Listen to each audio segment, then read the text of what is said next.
Lecture du deuxième livre de Samuel, chapitre 6, les versets 12 à 15, puis 17 à 19. En ces jours-là, David fit monter l'arche de Dieu de la maison d'Obed-Édom jusqu'à la cité de David, au milieu des cris de joie. Quand les porteurs de l'arche eurent avancé de 6 pas, il offrit en sacrifice un taureau et un veau gras. David, vêtu d'un pagne de lin, dansait devant le Seigneur en tournoyant de toutes ses forces. David et tout le peuple d'Israël firent monter l'arche du Seigneur parmi les ovations au son du cor.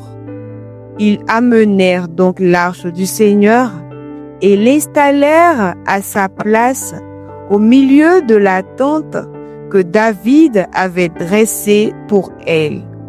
Puis, il offrit devant le Seigneur des holocaustes et des sacrifices de paix. Quand David eut achevé d'offrir les holocaustes et les sacrifices de paix, il bénit le peuple au nom du Seigneur des armées.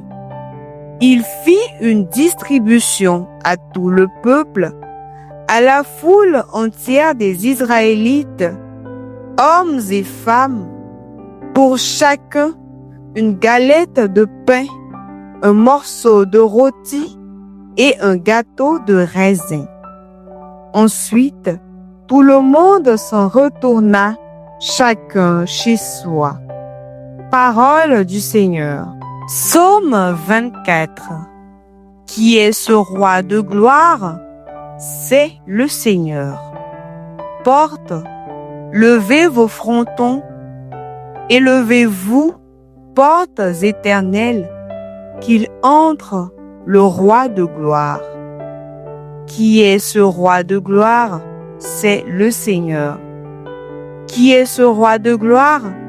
C'est le Seigneur, le fort, le vaillant, le Seigneur, le vaillant des combats. Qui est ce roi de gloire? C'est le Seigneur. Portes, levez vos frontons, levez-les, portes éternelles, qu'il entre le roi de gloire. Qui est ce roi de gloire? C'est le Seigneur. Qui donc est ce roi de gloire? C'est le Seigneur, Dieu de l'univers. C'est lui le roi de gloire. Qui est ce roi de gloire? C'est le Seigneur. Alléluia, Alléluia. Tu es béni, Père, Seigneur du ciel et de la terre. Tu as révélé aux tout petits les mystères du royaume. Alléluia. Évangile de Jésus-Christ selon saint Marc, chapitre 3, les versets 31 à 35. En ce temps-là, comme Jésus était dans une maison, arrivent sa mère et ses frères. Restant au dehors, ils le font appeler. Une foule était assise autour de lui et on lui dit: Voici que ta mère et tes frères sont là dehors. Ils te cherchent. Mais il leur répond: Qui est ma mère? Qui sont mes frères? Et parcourant du regard ceux qui étaient assis en cercle autour de lui, il dit: Voici ma mère et mes frères. Celui qui fait la volonté de Dieu, celui-là est pour moi un frère, une sœur, une mère. Acclamons la parole de Dieu.